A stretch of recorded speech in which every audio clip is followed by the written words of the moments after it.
And but there are a lot of topics in reality. Signals also, we are using signals for the web components, and Oh, so nice. service rendering. um, All right. Well, let's just jump in and see where it takes us. Okay, All right. I'm going to go ahead and introduce the show, and then we'll get rolling. okay, cool. Hey, folks, welcome back to another episode of JavaScript Jabber. This week on your panel, it's just me this week, Charles Max Wood. I'm also here with Aurel Roca Gomez. Do you want to just introduce yourself, let people know who you are, and what maybe you're famous for, that kind of a thing? Yeah, sure. Hello. Well, yeah, I'm Aral. I'm from Barcelona, and I love to contribute to open source. So I have a lot of libraries, and I try to contribute as much as possible to open source. And the last thing that I did, it's a framework, Brisa, Mhm. and yeah, that's the topic of today. Awesome. Yeah, I got in, had started having a look, and it looks like it kind of does everything. So, um, before we get too far in, I did want to ask, um, why build another framework? Right? It seems like the running joke for a long time was another day, another framework kind of thing. So, yeah, why create something new as opposed to just saying, Okay, "Oh, here's how yeah, you do it in it's React or whatever."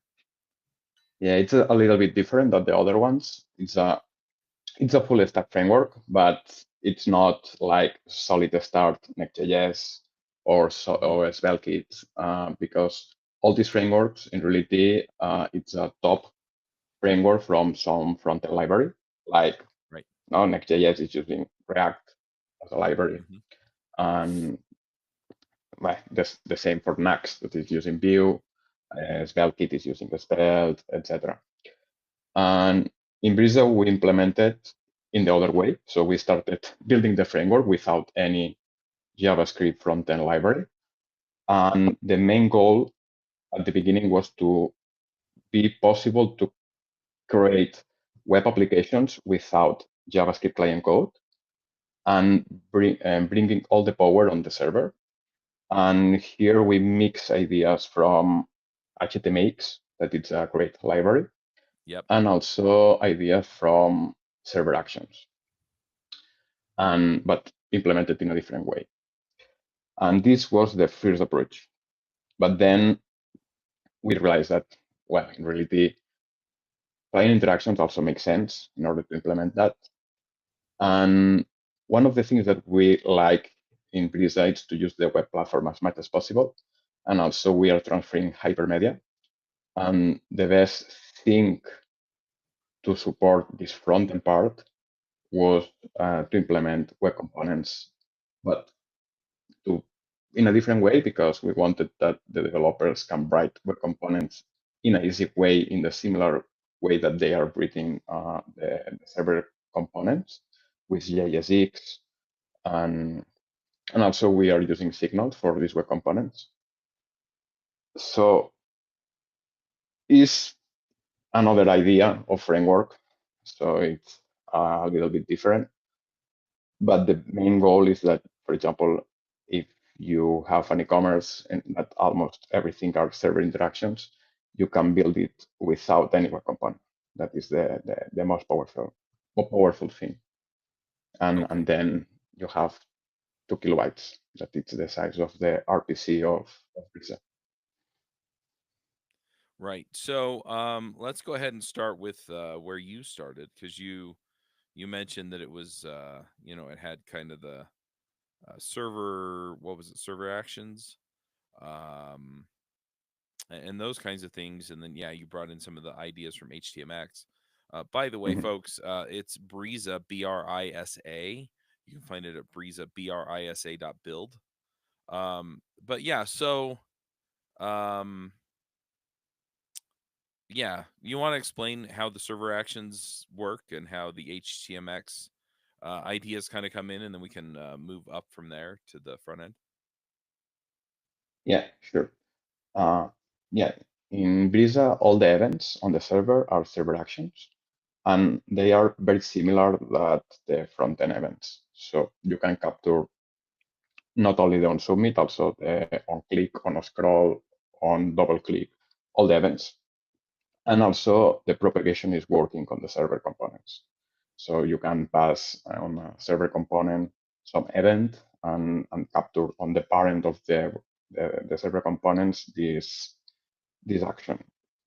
And the powerful thing here is that we move part of the web platform on the server, and you can access to the event, and you can access to the event current target value, for example, or the data attributes, or you can reset a form on the server. In reality, the responsible to do this job is the RPC of Brisa, but all the code that the developers are written and is executed is on the server. So this is the powerful thing. And then we add some extra attributes from IBS from HTMX, for example, an indicator to handle pending states, the error states of these actions in an easy way. Also, for example, if it's an on input, we are supporting at the bounds. If but to support this, the bounds on the server. No, it's on the client, but it's written on the server. Mm-hmm. And also one of the ideas of HTMX that we are supporting is hypermedia. So all the server actions are transferring HTML, but in streaming. Okay. And yeah, to understand a little bit better how this improve, if we are thinking to the normal way to do server interaction with other frameworks, normally we are adding client code on client code to normalize the event, then serialize, and then we are calling some API endpoint. Then we are awaiting the response of the server, and then we are rendering on the client, also adding more client code. And in Brisa, we change this approach. So all the things happen on the server, and then you can decide if render the component, render the page, or render another component in another place. But all these things happen on the server, and then it's transferring HTML in streaming, and the users see the changes much faster because it's the power of streaming, that and doesn't need to await the response to then do this extra job on the client. Gotcha. So how much faster are we talking? I mean, I hate asking that question because it depends a lot on what Yeah. you're doing. But yeah, can you kind of give us a ballpark? Have you benchmarked it or anything? To be honest, no, because now currently the current version of Brisa, it's very experimental. It's not yet the 1.0. And for the first public version, we focus a lot on all the ideas to build all these ideas. And now one of the ideas is to do all these benchmarks and also improve this performance and all these things. Right. So it's something that I can tell you. But if you try it, Brisa, then you are going to experiment that it's so fast. Yeah, that makes sense. So yeah, a lot of the work it sounds like is offloaded to the server. It's not done on the front end. It seems like some of the other systems that I've been playing with, like Next.js, for example, you brought them up a couple of times. It does some of this, but it doesn't. A lot of the focus is still on the front end. So, how does Brisa balance that between what's done on the front end and what's done on the back end? Okay, yeah, but by default it's server component. But in Brisa we don't like to say server component and client component, but we are telling this because it's more familiar for the Right. developers. People But understand the idea. yes, Yeah. but yeah, in reality we like to talk about components that works on the server, but also in build time, because if you have an static site, you can do it with Brisa. but then the server actions is not going to work. It's one of one of the things. But then we are supporting these web components. And the idea of these web components is that is also powerful because it's only 3 kilobytes, including the signals itself. And we did a lot of optimizations in build time to be as more tiny as possible. And then if you have 100 web components, it's not to increase a lot. It's going to increase very small. Yeah, that makes sense. So you're kind of optimizing for how much information you have to send up to the client, including your code. And I like that. I guess the other question I have is how does it work as far as like, storage and things like that on the back end, right? Are you Mm-hmm. counting on people to use something else there to store stuff in a database or use Firebase or something like that?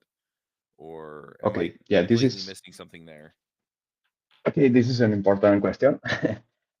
We are support. Of course, you can use a database, and it's not a problem.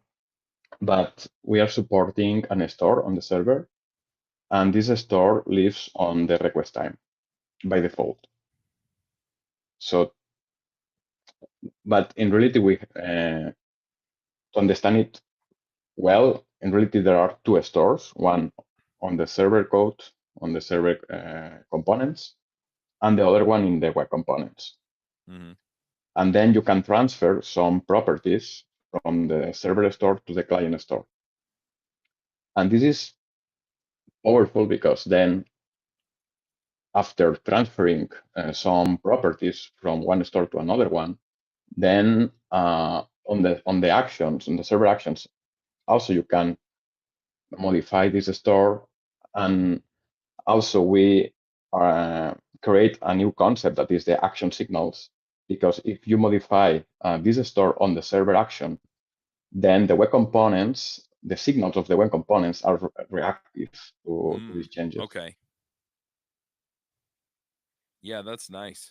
So what are you using for this store? Is it kind of a proprietary thing, or is it, back it up on whatever database you want to use, or how does that work? Well, this store on the server is very useful. For example, if you fetch something or you take something from the database on the top level of the page, and then all the components can consume it in an easy way. Just access with this store, for example. Yeah, I guess what I'm asking about is like the longer term persistence. So, I mean, typically you see people using like an ORM with PostgreSQL or MySQL or something like that.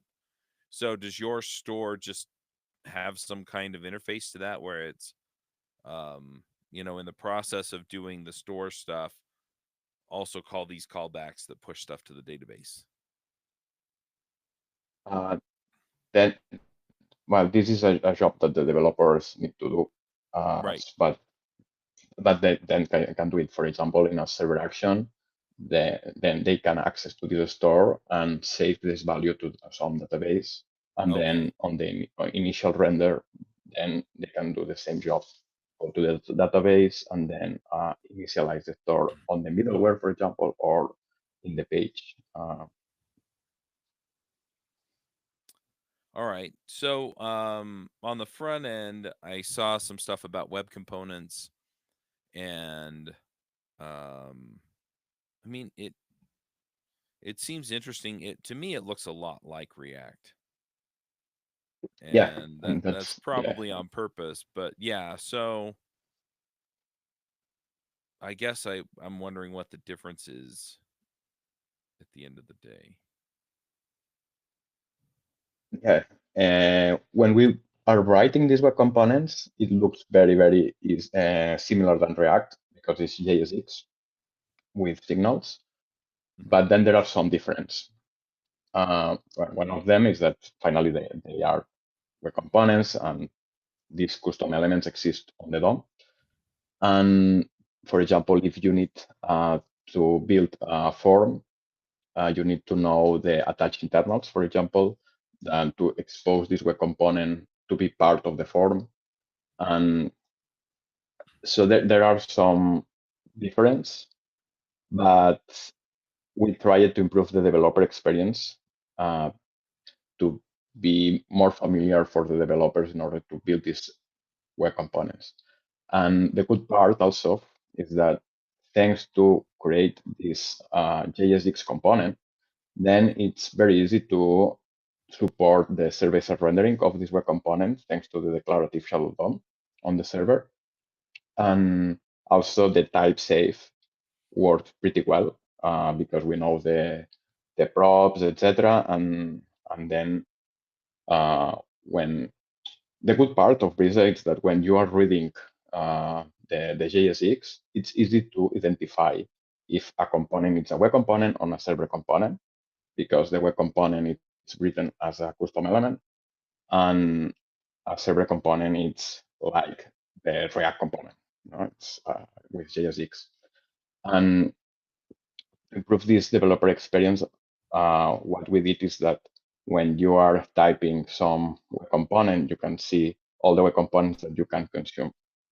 And the difference here with the normal way to build web components, that the selector of this custom element is based on the file name. So you have a special folder. So in Brisa, everything runs on the server except one folder, and this folder is the web components folder. And then each name of each file is the selector. So if you have like a custom counter or whatever, then is the selector of this custom element. I'm not sure if I completely followed that. So,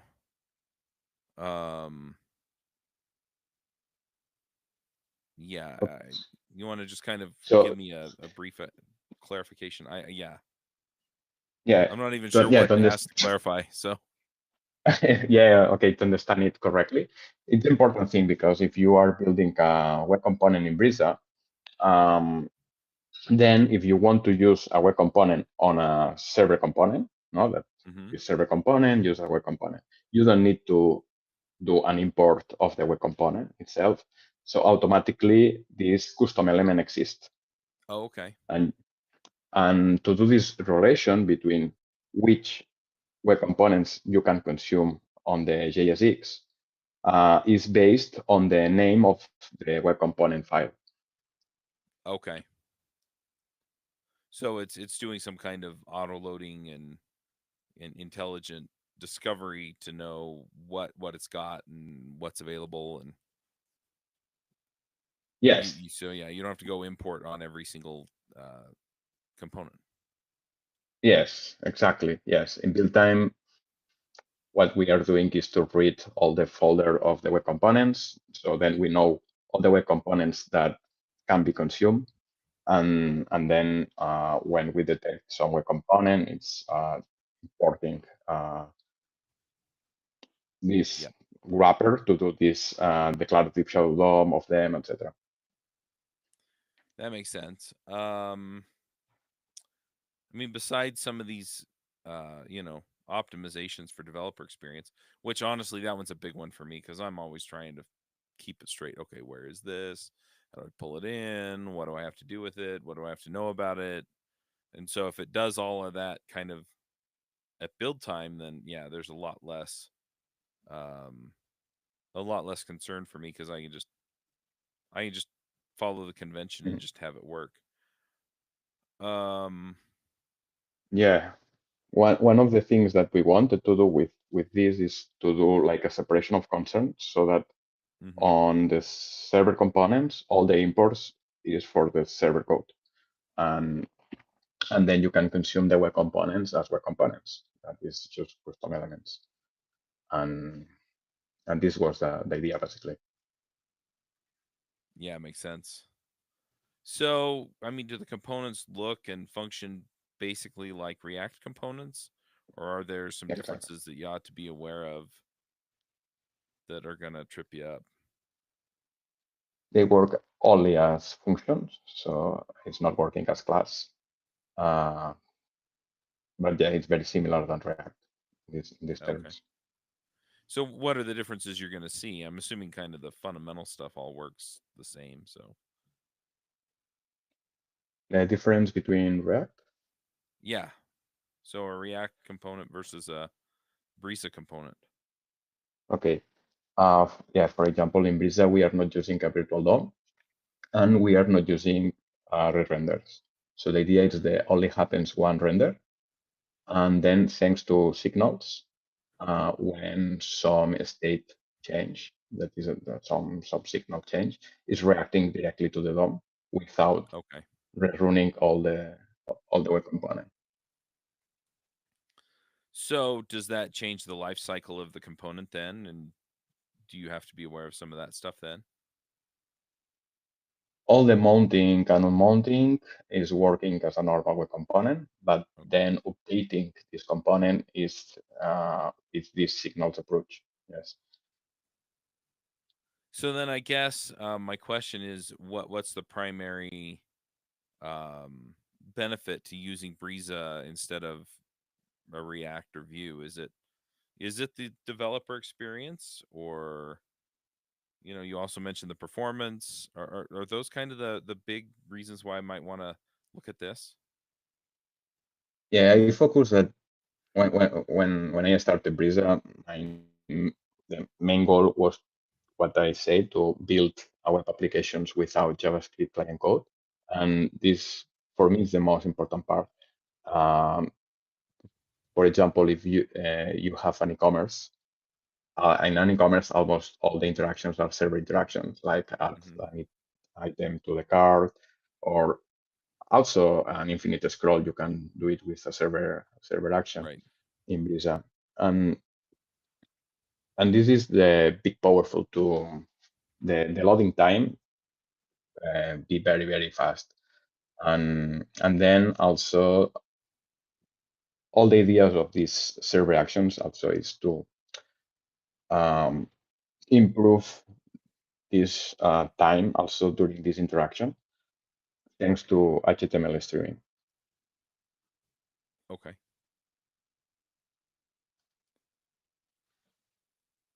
I mean, a few The other developer things that I saw. experience, yeah, sorry.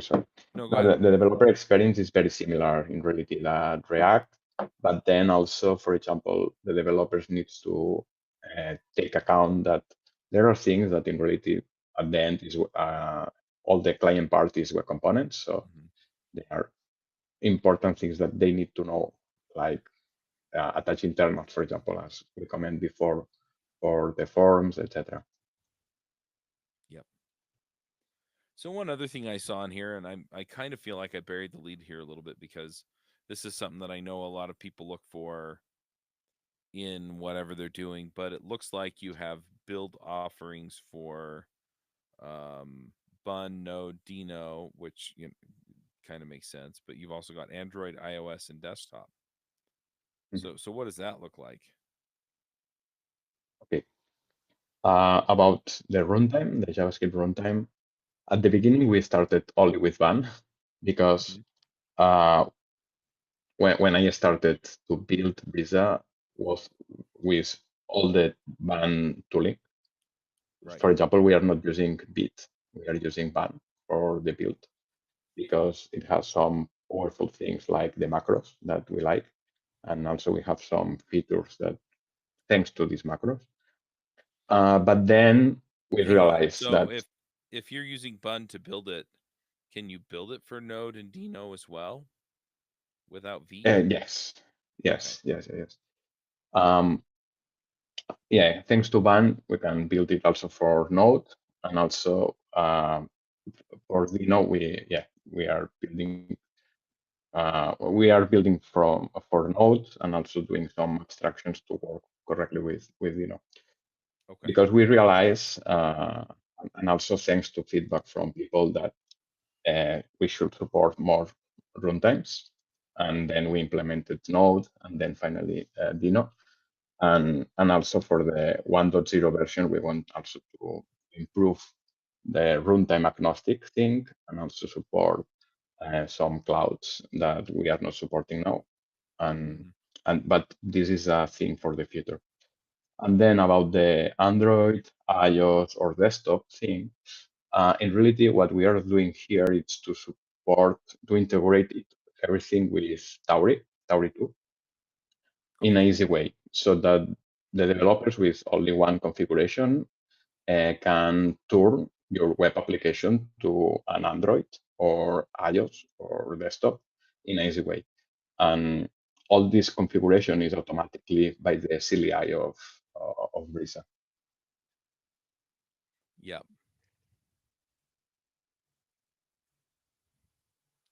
I'm trying to find a link to Mhm.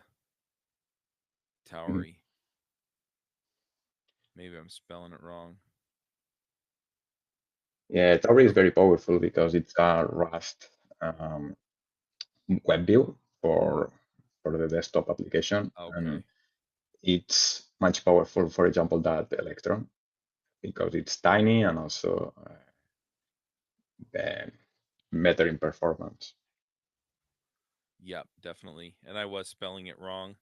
Um, it's Tauri for the folks that are out there looking for it. Wait, we have Mhm. to get some of these folks on. Okay. Anyway, so yeah, cool stuff. So when it does the build for the native apps for Android or iOS or the desktop, you said it's faster than Electron, but does it have a JavaScript runtime in it? Is it kind of like Capacitor or something like that, or Cordova, or is it more like React Native or something like that? You can use native things thanks to Tauri. In Tauri, you can uh, do some bindings, and then you can write things in Rust. Uh, all the thing is documented very well in the Tauri Okay. documentation. And so, yeah, in Brisa, the only thing that here we are doing is uh, an integration that then the developers can use in an easy way for that. Okay. But all the things are very native, and you can, yeah. Makes sense. So are people using this today for their applications? You said you're still working on it, but Mhm. Yeah, here one of the improvements that we want to do for Android or iOS uh, that is on the roadmap of the 1.0 is to do two different builds. mm-hmm. One for the server part and the other one for the executable, no, for the Android or iOS. Right. And then to be connected automatically for the server actions. And well, yes. Oh, what's your question? Sorry. So my question is, do you have people actually using Breeza now in production Uh-huh. or Yeah, now few people is using it, but for example, Albert, that is one of the contributors, he has his company that is a travel agency, all built with Brisa, not only the public part, also the back office built with Brisa. oh nice. And yeah, uh, but as I comment, it currently is experimental Brisa. It's 0.2. And we put that we don't recommend to use it in production, but of course there are people that is using it. But Right. almost all the people is just playing with it, and also we are creating a great community in Discord, and there are some uh, production projects, but a few for now. That makes sense. So are you hoping that this, eventually gets to 1.0 and people can use it in production? Or is this mostly an exercise to just learn how to build something like this? Or I mean, what are you hoping to get out of it at the end of the day? Um, are you asking about the 1.0 roadmap, or? No, I'll ask about that in a minute. What I'm asking about is where do you want this to take you, right? So are you Mhm. just trying to learn about how to build things like these frameworks, or Are you hoping to build a company around it, or are Ah, you okay, yeah, hoping and I to, understand. Okay, okay. or is it just, hey, Um, I like to give conference talks about it, or my company that I worked for needed it, so I just want to solve their problems. There are a million reasons to do them. A lot of times it's yeah. more than one, right? So yeah, I'm just curious. No, in reality, one of the things is that all the projects, all my side projects, I wanted to start using Brisa. Also, my blog, Coral, is with Brisa, and all the side projects that I want to do it, I want to do it with my own framework, no. Okay. But also at the beginning when I started, also I like the idea of learning by doing, and also the idea of contributing to the web a little bit better. So and bring my ideas and in reality this was the origin that why I Okay. started, no, in order to build Brisa. Gotcha. So yeah, Also, what is on yeah, the oh, go mhm. ahead. No, just to comment that also thanks to Minko Isco from Angular and Quick, Mm-hmm. that he came to Barcelona 2 years ago, and I talked with him, and I remember that he talked about Quick like his baby with a lot Yep. of passion and all these feelings. And then I remember that just at this moment, I came to my mind, oh, I would like it to build a framework, but it doesn't make sense to build a framework without a roadmap. And Right. then is when I started to try. I tried the Next.js server actions, and at the beginning was wow. I like the idea. I like the idea of server actions, and Mm-hmm. also the idea of HTMX, but I didn't like how server actions is implemented in Next.js. Right. There are a lot of things that I think that should be better implemented, but is with a different paradigm, so that I Right. can't contribute to Next.js. And then I started writing my ideas. Yeah. I have to say, one of the things that I don't love about some of the things in Next.js, like server actions, is that Mhm, some of them are a little bit tricky to get running on your own. Just to give you an idea, so I like to deploy my own apps to my own servers and kind of live in that space. And I know people think I'm crazy. It's like just deploy it to Vercel or just put it on the cloud. But I mhm, want to set it up and run it, on Docker containers wherever I want it, and some of that stuff's just a little bit tricky to do without the cloud infrastructure that's offered by Evercell or Netlify or something like that. And so that's kind of my hang up. The idea that there's a framework out there that kind of has it built in and I can just deploy however I want. I'm digging that. I like that a lot. mhm. What is the deployment story for Brisa? Do you expect people to be using something like um, Vercel, Okay. or can you deploy it Yeah, on your own? we have an adapter for Vercel. Then Albert, that it's a contributor that has his company with Brisa, he is using Cloudflare. However, we don't have the adapter of Cloudflare yet, so it's very working in progress. And also, you can use a Docker file with Mhm. Van or with Node, or um, but for now, the only cloud provider that we have some adapter is Vercel. But in reality, then it's use a server. So uh, so So I could go set up just a small exactly, droplet on DigitalOcean and just say, "Here's my code, run," and it'll run just fine exactly. Or and be if fully you featured. decide, yes, or if you decide, for example, the output as a static, for example, as my blog, Mhm. then you can build it in any CDN, for example. Right. Yeah, I've seen that with a few of the other frameworks as well, where yeah, people do that and then they deploy it to like Amazon S3, and Mhm. then yeah, they can put a web server in front of it really easily, and then it just serves your stuff. So Yeah, sure. yeah, very cool. So what is on the roadmap for 1.0? Okay, the most important part here is to be stable. So now we are prioritizing all the issues that the community is founding. And so for now, we are growing the community, and the goal is to uh, to grow more, and also because we are interested that the people tried Brisa and found issues in order Mm-hmm. to fix that. And probably this is the most important topic.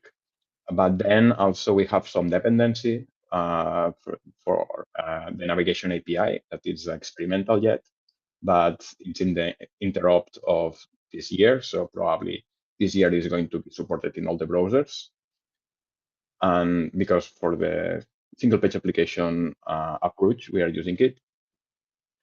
And we prefer to await in order to also be stable this. And then in the roadmap, there is to increase the adapters to be more runtime agnostic also, and more aligned um, to clouds. Also, we need to create Netlify adapter, the closer ones, and there are a lot of things to do in these terms. And then also for web components, what we want to do is iterate mode, like partial iteration, that the developers can decide that, for example, that the web component is iterated when it's visible, for example, or in a lexical way, or by default that it's the issue. Then also we want to support transitions. That it's a proposal from the community, because one of the things that we did for this roadmap is we bring some ideas that we want to do it yes or yes, because was at the beginning of the first roadmap, but we move it to the next one. Mm-hmm. And then we asked the community in Discord and that they brought their proposals, etc. And also, for example, there is a good proposal to improve all the offline first things, and it's something very interesting that we want to implement also. And also, in order to improve the developer experience, we want to improve some the current playground, because the current playground on the website is working only for the web components. But we can improve that, because then for the developers it's easy to play and see how Brisa works, and also increment the number of examples. We have some examples that the developers can try it, but want also to improve. And there are the most important part is to improve the hot reloading that we have, because now it's a little bit slow. It's fast because it's running with Ban, and Ban, all the build process, it's very fast. Mm-hmm. But currently, one of the problems is that instead of running only the files that change, is building all the application every time. And if you have a very big website, a very big project, then you notice that it's a little bit slower. And Right. yeah, but now, thanks to Ban, they are improving that, and they are implementing new APIs for watch files during this build process. And also they are building Bake, that is a server framework of Ban that improve a lot all these things, and we want to integrate all these things. Cool. Was there anything else that we should get into with Brisa? Well, when I recommend for the developers is to go to the website, brisa.build, and here we have examples that they can try in an easy way. For example, how to use SQLite in a server actions. And also, one of the things that we are supporting that I didn't comment is generators. So in order to have more control about the streaming part,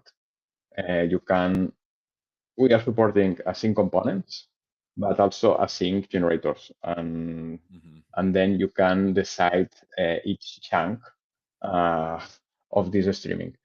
And this is powerful, for example, with SQLite of band that it's returning, for example, for a list, it's returning in a streaming. So then you can render this list in a streaming. And also the developers can try the playground and play with that. And maybe another topic, it's about internationalization. That maybe we can talk about it, because Brisa is supporting internationalization, but not only for the routing part.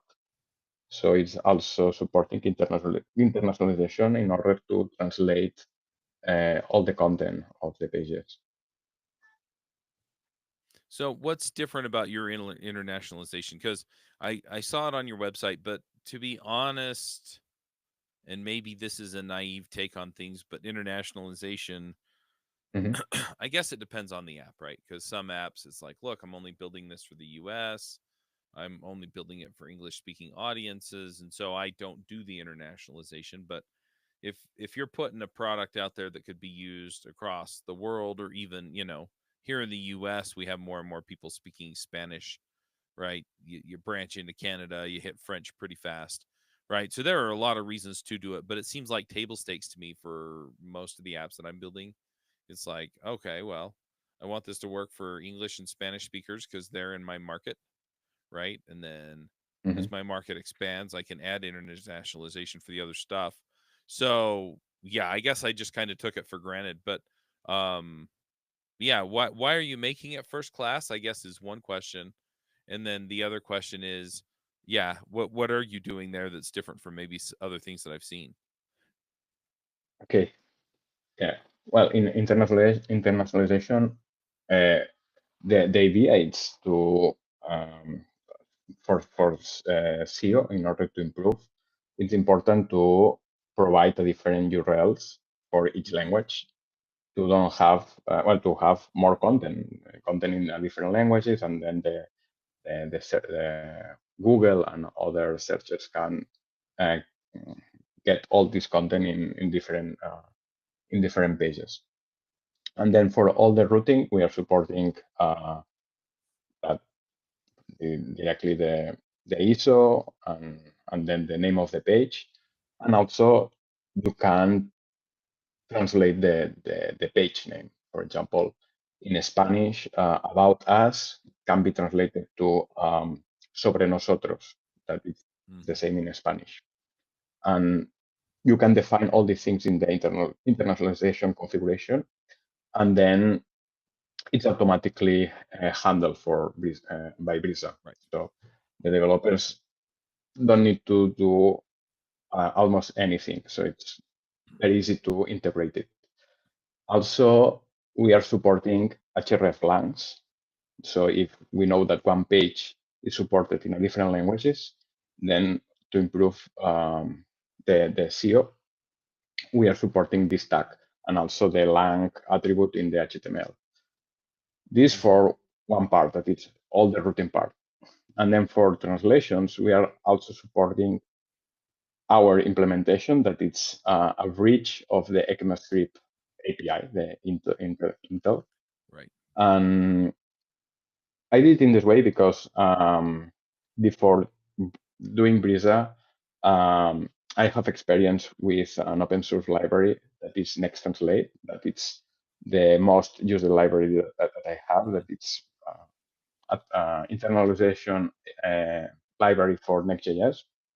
And now Kotlin is used by a lot of people. So it has like $80,000 per week, and you have a lot of time of years now. And when I did this library for Next.js, I see that there are a lot of things that I can do in the library because I don't have the control of the framework.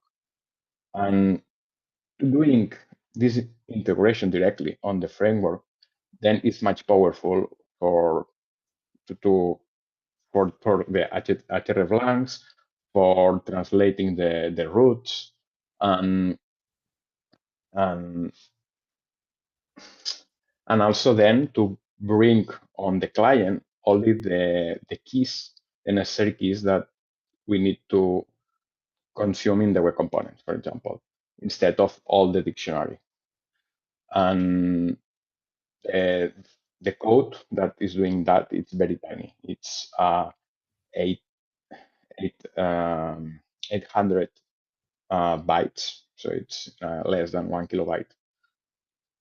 And this is why we decided, in order to build our translation thing, to be very, very tiny. And all the responsibilities like pluralization, etc., the responsible to do that is the ECMAScript API.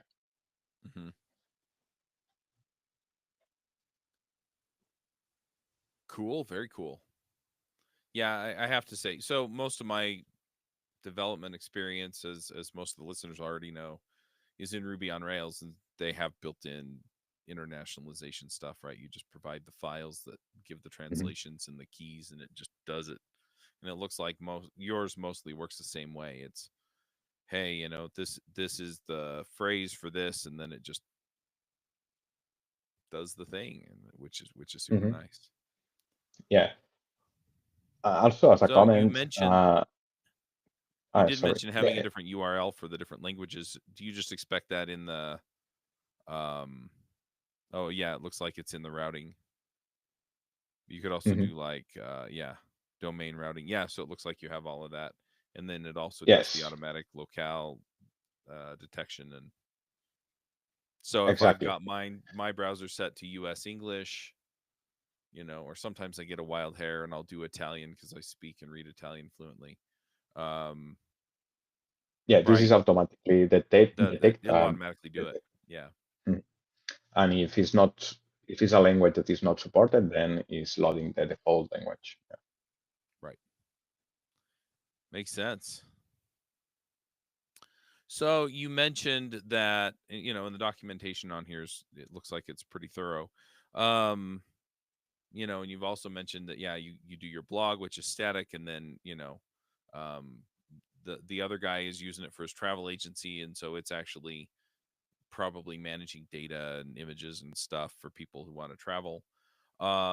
Let's say I decide, okay, you know what, I'm gonna go build something in Breeza and just see how it goes. And I mean, where do I start? Do I just start with getting started on the documentation?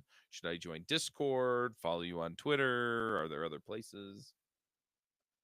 Yeah, if you go to the get start of the documentation, you can see that it's only one command, CLI command, that it's the ban create Breeza, and then you can start with some project. So I have to use ban. But yes, one of the things is that you need ban for all the tooling part. And also you can go to the examples, and then you can try an example also with only one command. And you can say like ban create Breeza, and then we have a flag that it's example, and then you can put the name of the example and load it. Makes sense. And also we invite the people also to join to Discord, and any doubt, anything you can talk on the general channel, and we are well, we are responding very fast, and also we like the interaction and feedback there. So feel free. Good deal. I don't know if I have anything else. Was there anything else that you wanted to hit, or should we just move on to the last part of the program? I think we talked a little bit about everything. Of course, there are a lot of topics and there are a lot of topics that we didn't talk about it. But Right. for example, about the layouts, all the structure, all of the pages, Mm-hmm. and I want to comment that it's very inspired with Next.js, Right. the pages folder. So it's how we are defining the pages. And then also we are supporting more things like suspense or an error. No, if you have some error on the server component, it's implemented in a different way than Next.js because when in React, because it's not a boundary, that it's not a Mm-hmm. wrapper. It's like different phases that the component has. So it's, for example, the async component has like a pending state. This is suspense, and then this error. And in order to define them, it's a little bit different than React. Also, we are supporting middleware, WebSockets. So we are supporting a lot of topics, but Right. what I invite the developers is to go to the documentation, try it. Also for styles, we are supporting uh, uh, well, also Tailwind. We have an adapter for Tailwind, and also another adapter for Panda CCS. Also, you can use CCS in a normal way. Also, we are supporting CCS modules. And well, but I invite the people in order to try it. And yeah. Very cool. All right. Well, the last part of our program is picks, and picks are just shout outs. It's an idea I actually stole from a podcast I don't listen to anymore, twit.tv. Um, I'm not going to go into why I stopped listening to them, but Mhm. I like the idea, so I borrowed it. Incidentally, I'm looking at borrowing some other ideas from another show I'm listening to now, but picks is just shout outs about stuff that you like. So a lot of times people do, um, like I do board games every time, right? So I'll do a shout out about a board game, um, and then but people do TV shows, they'll do technology stuff too, right? So they'll pick, hey, I really like these computers, or I really like this library, or whatever. So I'll go ahead and do my picks, and then you can go ahead and throw in anything that you want to make sure people check out. Okay, sure. So my first pick is a board game. What we played last week with my buddies was Heat, and I've picked it before, but Heat is a car racing board game. I'm not going to go into all the details, but um, the main component of it is that get you're trying to win the race, and so whoever gets the furthest past the finish line on the last turn wins. Um, and I guess there's a campaign mode that I haven't played, where you do multiple races, and then as you win the different races, you actually get winning money that you can spend to upgrade your car. But the trick of the game is that you have heat in your engine, and if you overheat, then your car spins out, and you have to go back. And so typically what it is you're taking a turn, and there's a speed limit on the turn. And so if you move too many spaces, every space you move past the speed limit on that turn, you take heat into your play pile, into your discard pile actually. And so then you shuffle your discard pile and you have all that heat, but if you run out of heat, you can't take any more heat out of your engine into your deck, then you spin out and you go back to a line on the curve. And so and then you have to still pass it with that speed limit. And so the trick is getting as far around that curve and then managing the heat as you go through the next Mhm. two or three curves, right? Most of them have a long stretch where you can do some things to recover heat, or sometimes you can do other things to recover heat anyway. And there's some variability in your speed and stuff like that. There are cards that make it a little more randomized. You're not always playing numbers that you picked, but anyway, it's a super fun game. I think we played it in about 45 minutes to an hour. There were 5 of us. And so, yeah, I'm going to pick Heat. And then, yeah, as far as other things go, I figured out that 1923 is back. So that's one of the Yellowstone spin-off TV shows. It's got Harrison Ford and Helen Mirren in it. I don't know that any of the other actors or actresses or people that I could just name off the top of my head that, oh, they were in this thing that I also really liked. But it's a really good show. Little bit of a warning: there's some nudity and some language. That said, another pick if you want to wait for that kind of thing to be taken out is VidAngel, and so you can go sign up for VidAngel. Aral is in Spain. I don't know if they offer it in Spain. I know they offer it in the United States. They're actually based here in Provo, which is not too far from me. But what they do is you can load it up. Works with Amazon Prime, and then I think if you have your other subscriptions for like HBO or Paramount Plus or whatever on Amazon Prime, then you can watch some of those shows. It also works with Netflix, and the way that they do it is they actually have people who don't mind the language and the nudity and the sex and whatever else you want taken out. And they're pretty thorough. Like there's a lot of stuff that when my wife and I watch, we turn it back on. It's like, okay, that guy gets shot with a gun, but it's not super gory. We're not seeing anything that we don't want to see, so turn it back on, right? Some of the language doesn't bother us, but some of the other language does, especially my wife. She's a lot more sensitive to it than I am. Right. And so we'll say not these words, but those words, right? And so your sound will cut out when they say the word. And it will skip the parts that have the nudity and sex in it. And so if anything else happens while that's going on, yeah, you might miss some stuff, but I haven't found that it really affects the quality of what we're watching. So anyway, but if you want to watch 1923, I'm enjoying that. I'm also watching the new season of Reacher. Usually I wait and I binge them, and this time I didn't. So I've been waiting for episodes to come out, which is strange. But anyway, so those are my picks.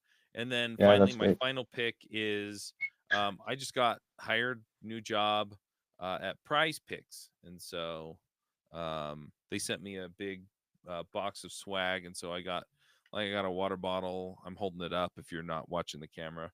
I got some stickers. I got a backpack. I got a t-shirt.